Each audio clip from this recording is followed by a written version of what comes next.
See, a lot of people call God for what God has nothing to do with. TD Jake says God provides trees, doesn't make furniture. Exactly. So I needed to take time back to see what I had done to her. The years when I was feeling like I was still young and cheating all day, breaking her heart and everything, to the years where, okay, I wasn't there and just pursuing my dreams. But I forgot that this was a human being that was taking records. Yeah, yeah. And taking experiences of her life as well. So I became somebody that she didn't recognize anymore at some point, and I couldn't even call her to pick up the phone. And the same woman I had so much control over, I had no control over anymore because she outgrew me. You know what I mean? So to get that restored and to achieve that back, I needed to go back and start fresh. Detox and clear everything that I have done and seen. And you know, it's a process, man. Yeah.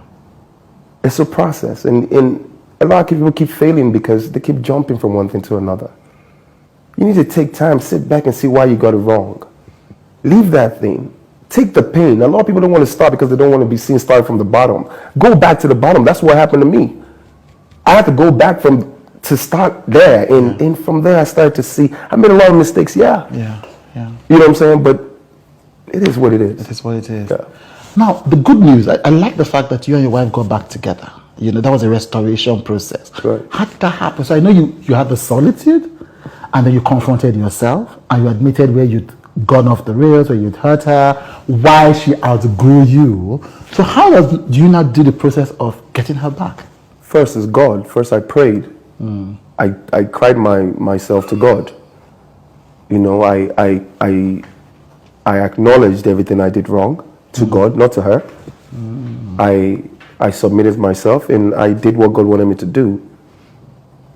Humble. If the Spirit told me to prostrate and beg at that moment, then that's what I do. See, there is no generality in marriage. It's significant and unique to people. Right. My situation is different from your situation. Right. If I have to crawl in the gutter to beg my wife, that's what I'll do if I know the value of my wife to me. If something is valuable to you, I've never seen a man lose something valuable to him. Never. There was hundreds of people who try to interfere to settle it. It never worked. When I asked everybody and showed God that nobody mattered, and He was the only one. Yeah. I prayed over and over, cried myself to Him, did whatever I could do when I had to do it. But one thing I'll tell you is that the day God restored my wife and I, nobody was involved. It was just a phone call.